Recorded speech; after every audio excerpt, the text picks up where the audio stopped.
also. So, welcome viewers.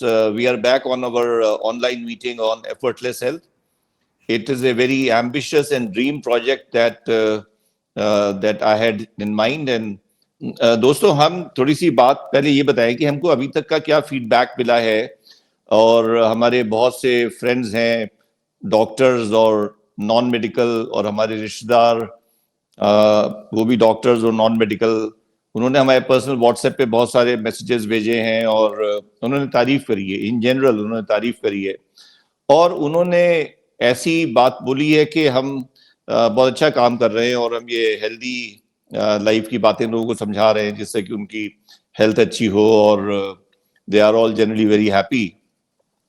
और उन्होंने कुछ हमको सजेशंस भी दिए हैं कि आपको ये भी इंक्लूड करना चाहिए कि कौन सा फल कब खाना चाहिए, और मतलब कि बहुत सारे डाइटरी जो गाइडलाइंस हैं उसके बारे में।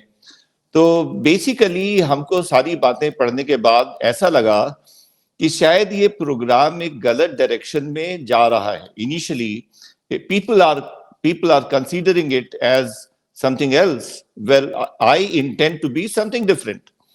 और हमने शुरू में अपने प्रोग्राम की ये बात बताई थी पहले वीडियो में, और फिर उसके बाद सब्सिक्वेंट वीडियो में भी, कि हमारा जो इंटेंट है वो कुछ डूज एंड डोंट्स बताने का नहीं है, और हमारा इंटेंट ये है कि जो आपका इंटरनल सिस्टम है वो इतना प्योरीफाई हो जाए कि सारे क्यूज अंदर से आने चाहिए, सारी इंफॉर्मेशन अंदर से आनी चाहिए, इंट्यूटिव होनी चाहिए। और जब आप कोई काम अपनी इंट्यूशन से करते हो, आपको नाचने जैसा लग रहा है और आप नाचते हो, तो नाचने में कुछ ऐसा नहीं लगता कि कोई बर्डन था या कोई प्रेशर था। It feels like a blessing. और जब आपको कोई जबरदस्ती कहे कि नहीं नाचो, तो आपको फिर वो बड़ी तकलीफ लगेगी। तो एक छोटा बच्चा 8 साल का जाता है बाहर खेलने के लिए, वो फुटबॉल खेलता है 1 घंटे 1.5 घंटे, उसको बहुत अच्छा लगता है, बहुत अच्छा लगता है। और हम किसी से कहते हैं कि तुम जाके अपनी शुगर ठीक करने के लिए 1 घंटे वॉक किया करो, तो बहुत खराब लगता है, क्योंकि वो अंडर प्रेशर उस काम को कर रहा है। तो जो भी काम अंदर की इंट्यूशन से किया जाए वो विदाउट एफर्ट फील होता है।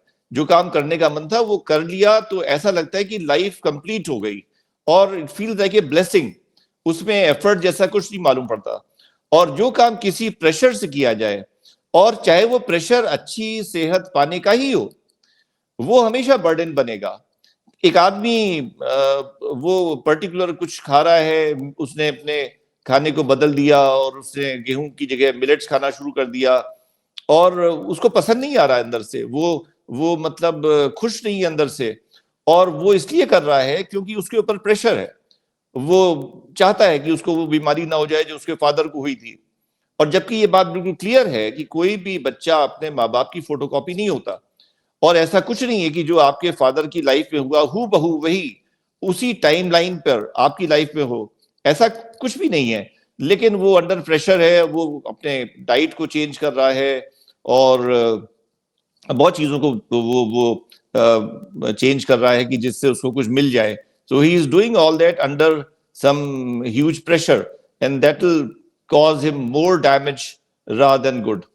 तो हम जो एक आपको हाइपोथेसिस समझा रहे हैं, तो वो पूरी की पूरी एक नई हाइपोथेसिस है। हम ऐसा कुछ नहीं बता रहे आपको कि किताबों में ये लिखा हुआ है और इसको थोड़ा सा हमने चेंज करके अपना एक डाइट प्लान बना दिया है, अपना एक लाइफस्टाइल प्लान बना दिया है। हम पूरी की पूरी एक आपको नई हाइपोथेसिस बता रहे हैं।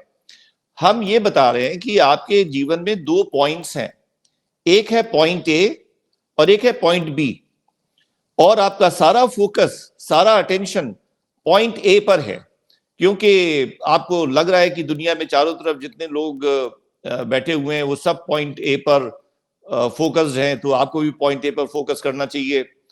और बीमारियां पॉइंट बी से आ रही हैं, और वो पॉइंट बी उतना ही वीक होता जाएगा जितना आप पॉइंट ए पर फोकस करोगे। तो पॉइंट ए है knowledge based life. Knowledge based life का मतलब है कि सही क्या है, गलत क्या है, और ये सही और गलत के ट्रैप में इंसान पूरी जिंदगी फंसा रहता है। और कोई क्रीचर नहीं है जो सही और गलत के ट्रैप पे रहता हो। अब शेर जो है वो एक हिरन के ऊपर झपट पड़ता है और उस हिरन को खा जाता है, तो उसके मन में कोई कॉन्फ्लिक्ट नहीं होता है कि वो सही काम कर रहा है कि गलत काम कर रहा है, या ये नहीं सोचता कि इससे बेहतर क्या रहा होता अगर हमने इस हिरन को नहीं खाया होता, इसकी जगह हमने कुछ टमाटर खा लिए होते या कुछ गाजर खा ली होती, टमाटर गाजर का जूस पी लिया होता तो ज्यादा अच्छा होता। The no creature is in a psychic conflict, लेकिन इंसान कॉन्फ्लिक्ट भी जीता है क्योंकि उसने पहले से तय कर लिया कि हम एक नॉलेज बेस्ड अप्रोच लेके चलेंगे। उतनी ही आपका इंट्यूशन वीक होता जाता है। तो हम उस एंड स्टेज की बात कर रहे हैं कि जहां पर आपका इंट्यूशन बहुत पावरफुल हो और सारी चीजें अंदर से आए। और हमारे जो वीडियोस हैं ये भी वैसी चीज है जैसी आप कोई और किसी इन्फ्लुएंसर के वीडियो देखते होंगे, हमारे भी videos they are as useless as the videos of any other influencer. तो हम ये नहीं कह रहे हैं कि आप बाकी सारे लोगों की बातें सुनना छोड़ दो और हमारी बातें सुनते रहो, ऐसा कुछ नहीं है। हम कह रहे हैं कि आप उस मंजिल पे आ जाओ कि आपको ये सब बातें बचकानी लगने लगे कि ये सब it is all very primitive, very immaturish कि हम ये खाएं तो इससे होगा। ऐसा कुछ नहीं है कि किसी विशेष खाने से कुछ होता है या उसको नहीं खाने से वो सब चीज ठीक हो जाती है। तो हमने पिछली बार खाने के बारे में जब बात की थी तो 3 बातें बताई थी। पहली बात बताई थी कि जो भी आपकी माँ ने खाया था खाना जब वो प्रेग्नेंट थी आपके साथ, तो वो खाना आपके लिए बेस्ट होता है टू बिगिन विद। यहां से कहानी आपके जीवन की शुरू होती है और ज्यादातर लोग उसको फॉलो भी करते 10 साल तक, 12 साल तक या 15 साल तक, जब तक उनको, अब तो खैर जल्दी उसको छोड़ देते हैं क्योंकि अब तो मोबाइल पे ऐप पे ऑर्डर करके सब चीजें हासिल हो जाती थी। हमारे जमाने में हमको ये मालूम है कि जब तक हम मेडिकल कॉलेज नहीं गए थे तब तक हमने और कुछ नहीं खाया था, सिर्फ वही खाते थे जो हमारे घर में खाया जाता था और हमारी मदर घर में बनाती थी। और तब खैर जमाना भी अलग था। तब खासतौर से हम लोग के जैसे एक मिडिल क्लास फैमिली में बाहर के खाने को अच्छा भी नहीं माना जाता था कि हम लोग बाहर रेस्टोरेंट में जाके बैठ के खाएं, इसको एक अच्छी चीज नहीं मानी जाती थी।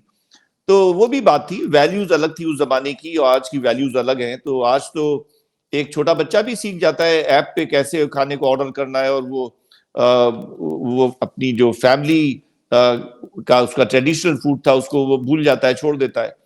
लेकिन हाँ, कुछ समय तक 8 साल तक या 10 साल तक या हमारे केस में कहा जाए 17 साल तक, हम जब तक मिडिल कॉलेज नहीं गए तब तक हमने वही खाना खाया जो हमारे घर में बनता था और जो हमारी मदर ने खाया था व्हाइल शी वाज प्रेग्नेंट। उसके बाद हमने दूसरी बात बताई कि जो खाना तुम्हें अट्रैक्ट करे वो खाना तुम खाओ। तो ये हमारी अल्टीमेट फिलॉसफी का वो है, पार्ट है कि सारे क्यूज अंदर से आने चाहिए। लेकिन चूंकि सिस्टम अभी करप्टेड है, और करप्टेड की वजह सिर्फ ये है कि इतने सालों साल तक तुमने नॉलेज ड्रिवन लाइफ लीड करी है, तुम एकदम से इंट्यूटिव हो ही नहीं पाओगे। तुम लाख कोशिश करो, तुम एकदम से इंट्यूटिव नहीं हो पाओगे। और तुम हमारी बातों को भी ऐसे नहीं सुन रहे हो कि तुम्हारा इंट्यूशन इससे स्ट्रॉन्ग बन रहा है, नहीं, तुम इसको एज ए ऑल्टरनेटिव नॉलेज की तरह सुन रहे हो। तुमको लग रहा है कि नहीं, अब थोड़ी अच्छी समझदारी की बातें हो रही हैं, और तो जगहों पे हमने जो सुना था वो तो किताबी बातें थी, लेकिन ये थोड़ा हाई लेवल फिलोसॉफिकल बातें हैं, then it is still a piece of alternative knowledge for you. और हमने तीसरी बात बताई थी कि जो साइंस कहती है कि हेल्दी फूड्स क्या हैं, उनको तुम्हें फॉलो करना चाहिए। और हमने ये भी कहा था कि उनको तुम फॉलो करो एज ए तपस्या, कि तुमको अंदर का करप्शन ठीक करना है, इसलिए कुछ ना कुछ करना पड़ेगा तुम्हें। तो उसको कुछ ना कुछ करने के लिए तुम उन बातों को फॉलो करो जो आज की साइंस कह रही है। Now to make the matter a little more complicated, क्योंकि कुछ लोग इसमें उलझ गए थे कि एक तरफ आप कहते हो कि अब जो मन में आए वो खाओ, फिर दूसरी तरफ आप कहते हो कि जो हेल्दी है वो खाओ। तो फिर आज एक और बात बता दें, चौथी बात। एक फिलोसफर थे, वो स्टूडेंट्स को पढ़ा रहे थे तो उन्होंने कहा कि जब जिंदगी में सबसे इंपॉर्टेंट डिसीजंस लेने का वक्त आए तो जल्दबाजी में कोई डिसीजन मत लेना, और पहले तुम उस चीज को दिमाग से सोचना कि तुम्हारा दिमाग क्या कहता है, उसके सारे प्रॉस एंड कॉन्स अच्छी तरीके से सोच लेना, उसमें क्या इन्वेस्टमेंट लगेगा, क्या उसके आउटकम्स आएंगे, सब अच्छी तरीके से समझ लेना, और फिर फाइनल निर्णय लेना। और जब फाइनल निर्णय ले लो तो उसके बाद फिर तुम अपने दिल की सुनना, कि तुम उस काम को करके खुश रहोगे या नहीं, और तुम सेटिस्फाइड रहोगे या नहीं, तुमको अच्छा लगेगा या नहीं, तुम्हारा दिल कैसा क्या क्या कहता है, तुम्हारी पर्सनैलिटी के साथ मैच करेगा या नहीं, और इसके बाद करो वही जो तुम्हारी वाइफ कहे। तो moral of the story is कि हमने बहुत कुछ सीख लिया कि खाना हमारे लिए कौन सा अच्छा है और कौन सा नहीं ठीक है, और हमको पसंद कुछ आ रहा है जो कि मतलब इजीली अवेलेबल नहीं है। तो एक सिंपल वो है ऑप्शन कि जो घर में वाइफ ने, आपकी मदर ने बना के दिया है वो खा लो, बात खत्म करो। Because this is not at all the matter. ये मुद्दा ही नहीं है कि यहां से कोई बीमारी आ रही है, तुम्हारे खाने का तुम्हारी बीमारी से कोई लेना देना नहीं है, ये बिल्कुल अनरिलेटेड स्टोरी है। तो बीमारी का लेना देना कहां से है, बीमारी कहां से आ रही है, ये हम तुमको एक नई पूरी की पूरी हाइपोथेसिस बता रहे हैं कि बीमारी का लेना देना तुम्हारे इमोशंस से है, तुम्हारे इमोशंस। और इमोशंस हम जब देखते हैं आज की तारीख में अपने इस, हाँ ये बात आप कह सकते हो कि हमको ये बात समझने में 66 साल लग गए कि इमोशन जो है वो बीमारी का फर्स्ट स्टेप है। फर्स्ट स्टेप बीमारी का जो है वो इमोशन है। और तुम पता नहीं किस बात पे बिना जरूरत खुश हुए चले जा रहे हो, किसी बात पे बिना जरूरत दुखी हुए चले जा रहे हो। एक बच्चे को जैसे कोई प्लास्टिक का खिलौना मिल जाता है तो बहुत खुश हो जाता है, बिल्कुल उछलने लगता है, और उसका वो प्लास्टिक का खिलौना टूट जाए, खो जाए तो रोने लगता है। वही हरकत बड़े बड़े लोग, बड़ी उम्र के लोग भी कर रहे हैं कि उनको कुछ मिल गया तो वो बहुत खुश हो गए, और कुछ नहीं मिल पाया तो बहुत दुखी हो गए। और वो इमोशनल अनड्यूलेशंस में रहते हैं, कभी बहुत पॉजिटिव चले गए, कभी बहुत निगेटिव चले गए, और दोनों ही डैमेजिंग है, दोनों ही डैमेजिंग है, क्योंकि दोनों तुम्हारी वो नहीं है, they are not your resting state. तुम्हारी रेस्टिंग स्टेट वो होती है जो खुशी और दुख के बीच में होती है। और जब बच्चा पैदा होता है तो बच्चा उसी रेस्टिंग स्टेट में पैदा होता है। उसको हमने अपने सहूलियत के लिए उसका लिए वर्ड जोड़ दिया है, आइसोसाइकिक स्टेट। तो आइसोसाइकिक स्टेट कोई वर्ड होता नहीं है, लेकिन जैसे इलेक्ट्रोकार्डियोग्राम में जब ना पॉजिटिव डिफ्लेक्शन हो ना नेगेटिव डिफ्लेक्शन हो तो उसको बोलते हैं आइसो इलेक्ट्रिक स्टेट। तो वैसे ही आपके माइंड में ना हैप्पीनेस हो ना सैडनेस हो तो उसको हमने नाम दे दिया आइसोसाइकिक स्टेट। वो बड़ी चार्ज स्टेट होती है, मतलब उसको ऐसे मत समझो कि वो स्टेट बहुत कोई बेकार की स्टेट है। क्योंकि किसी ने पूछा था हमारे एक दोस्त ने पूछा था कि आदमी का माइंड तो बना ही इमोशन के लिए है, अगर इमोशन ही खत्म हो गए तो फिर इंसान होने का फायदा क्या। नहीं नहीं नहीं, इंसान होने का फायदा तभी है जब आप उस बियॉन्ड इमोशन स्टेट पे पहुंच जाओ। फिर आप कहोगे कि साहब आपको तो इमोशंस चेंज करने थे, फिर आप ये थॉट थेरेपी की बात क्यों कर रहे हो। मैं थॉट थेरेपी की बात इसलिए कर रहा हूं कि तुम्हारे इमोशंस को हम डायरेक्टली टच नहीं कर सकते, हम ना उनको चेंज कर सकते हैं, ना बढ़ा सकते हैं, ना घटा सकते हैं, वो हमारी काबिलियत के बाहर है। और हर इमोशन के साथ एक थॉट जुड़ा हुआ होता है, और वो थॉट उस इमोशन का कारण होता है। तो हम थॉट को मॉड्यूलेट कर सकते हैं। तो ऐसे सोचो इसको कि थॉट एक इंटरफेस बनाता है, थॉट एक इंटरफेस बनाता है, उसके पीछे इमोशंस हैं जो कि बीमारी का प्राथमिक रूप है, और उसके बाहर तुम्हारी लाइफस्टाइल है और तुम्हारा सारा जीवन है और तुम्हारी सारी हेल्थ है। तो अगर हम उस इंटरफेस को अफेक्ट करते हैं तो उससे पीछे तुम्हारे इमोशंस भी चेंज होते हैं, उससे तुमको कुछ इमोशनल स्टेबिलिटी भी मिलेगी, और तुम्हारा उससे बिहेवियर भी चेंज होगा, तुम्हारी लाइफस्टाइल भी चेंज होगी, अपने आप होगी, करना ही पड़ेगा तुम्हें। क्योंकि जब वो सब लाइफस्टाइल कहां से रही है, तो माइंड से ही रही है, साइकिक लेवल से ही आ रही है। जब तुम्हारा साइकिक लेवल अफेक्ट होगा तो दोनों तरफ फायदे होंगे। तो ये हमारी हाइपोथेसिस है। और बहुत से लोग इस बात को नहीं मानेंगे कि इमोशन जो है वो बीमारी की पहली स्टेज है, क्योंकि ये पब्लिश नहीं है, लेकिन हम इसकी परवाह नहीं करते। और एक हमारे यहाँ ट्रायल हुआ था एंडोक्राइनोलॉजी में, जो कि बहुत बड़ा ट्रायल था, मेगा ट्रायल, उसका नाम था लुक अहेड ट्रायल। तो लुक अहेड ट्रायल अमेरिका में हुआ था, उसमें करीब 10.5 साल का ऑन एन एवरेज वो था, फॉलो अप पीरियड था, और उसमें लोगों को बहुत स्ट्रिक्ट लाइफस्टाइल कंट्रोल में रखा गया था। बिल्कुल एक एक मरीज को आइडियल डाइट दी गई थी, उसके जरूरत के, उसके वेट के हिसाब से, और सबको एक्सरसाइज सबकी मॉनिटरिंग करी गई थी। इतना ज्यादा well monitored lifestyle management program कोई और नहीं हुआ। और उससे हाइपोथेसिस ये थी कि हार्ट डिजीजेस कम हो जाएंगी। और उस लुक अहेड ट्रायल को, ये बड़ा फेमस है, ये बहुत फेमस है कि लुक अहेड ट्रायल जैसा एम्बिशियस ट्रायल को बीच में बंद कर दिया गया था जब 10.5 साल के एवरेज फॉलो अप टाइम में ये देखा गया कि इतने ज्यादा सीरियस लाइफस्टाइल मैनेजमेंट के बाद भी अल्टीमेट हार्ट डिजीज के अकरेंस में कोई डिफरेंस नहीं आया था।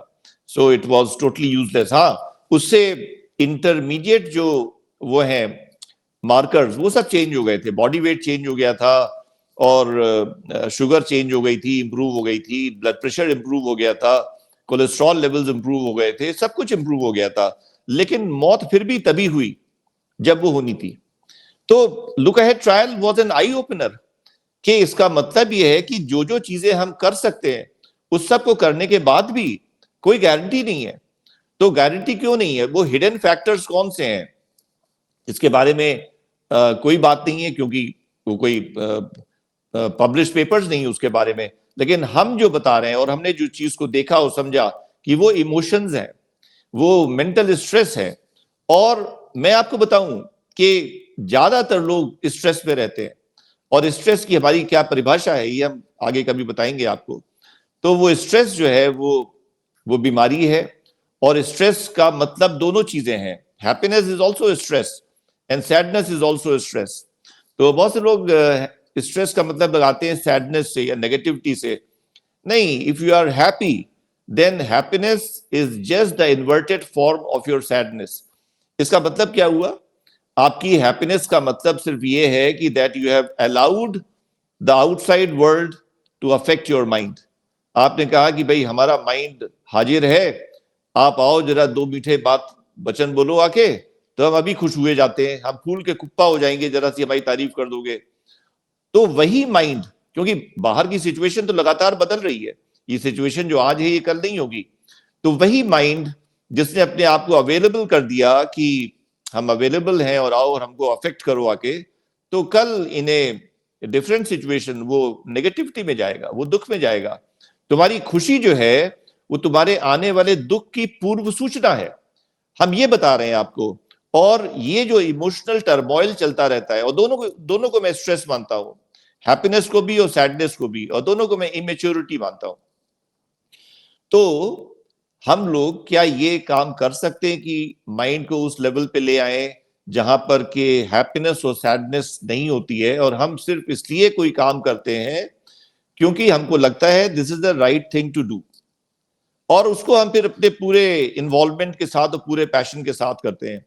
और हमने भगवान राम का एग्जाम्पल दिया था, उनकी किताब पढ़ी थी हमने, तो भगवान राम के चरित्र में जो हमको समझ में आया कि जो चीज है, जो खासियत है, और जो शायद जिस वजह से वो पूरी दुनिया के लिए मतलब बहुत इंपॉर्टेंट है, उन्होंने पूरे जीवन में एक काम ऐसा नहीं किया जो उन्होंने कहा हो कि ये हम अपने इमोशनल रीजंस की वजह से कर रहे हैं, अपनी डिजायर्स की वजह से कर रहे हैं, या अपनी कोई किन्हीं वासनाओं की वजह से कर रहे हैं, या अपने अटैचमेंट्स की वजह से कर रहे हैं। नहीं, ही always did the right thing. तो हमारी अभी अपनी बड़ी बहन से बात हो रही थी, तो उनको भी अमीश की जो रामचंद्र सीरीज है बहुत अच्छी लगी। तो हमने कहा अमीश का जो सबसे बड़ा कंट्रीब्यूशन है वो ये है कि अमीश ने वो डिफरेंस बिठा दिया है कि ह्यूमन में और डिवाइन में कोई डिफरेंस होता है। तो उसने दिखाया है राम को और सीता को और सबको कि वो सब ह्यूमंस हैं, वो अपनी ह्यूमनली लाइफ लीड कर रहे हैं, लेकिन कैसे अपनी जिंदगी जीते जीते वो डिवाइन में चेंज हो गए और दुनिया उनको डिवाइन मानने लगी। So I do not know whether I will reach that mental state or not. I just do not know. But what is the harm in trying? What is the harm in trying? और अलग अलग लोगों ने इसको अलग अलग तरीके से समझाया है। ओशो को हम बहुत फॉलो करते हैं। ओशो इसको सुपर कॉन्शियसनेस कहते थे, वो उसको इनलाइटनमेंट कहते थे। सदगुरु को भी हमने बहुत फॉलो किया है, सदगुरु उसको इनर इंजीनियरिंग कहते हैं। सदगुरु कहते हैं कि when you are sorted internally then external situations don't make any problems. I totally agree with him, I totally agree with him. तो हमारा जो प्रोग्राम है वो आपको एक एग्जॉल्टेड कॉन्शियसनेस पे ले जाने का प्रोग्राम है.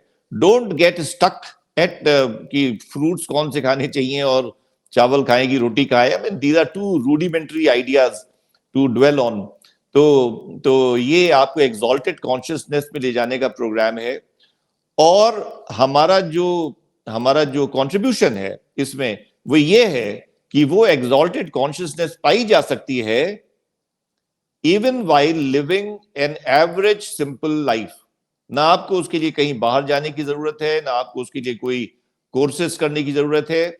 My idea is that the life itself is the processing program. आप जो जीवन जी रहे हो वो आपको प्रोसेस कर रहा है, वो आपको बदल रहा है. रोज प्रति क्षण आप बदल रहे हो और बदल के उसी सिचुएशन में जाने की आपकी तैयारी है. आप वहीं पहुंचने के लिए बदल रहे हो. हाँ, लेकिन हमारे प्रिजुडिसेस हैं. अब कोई कह सकता है कि नहीं नहीं नहीं हमको विश्वास नहीं है, हम कहते हैं कि वो सिचुएशन तो पाई नहीं जा सकती है, बात खत्म. तो हमने बताया था कि if you are convinced that it is impossible then you are yourself making it impossible. So this is my initial take on what I concluded from the feedbacks that I got from my initial videos, and how you should watch my videos in future.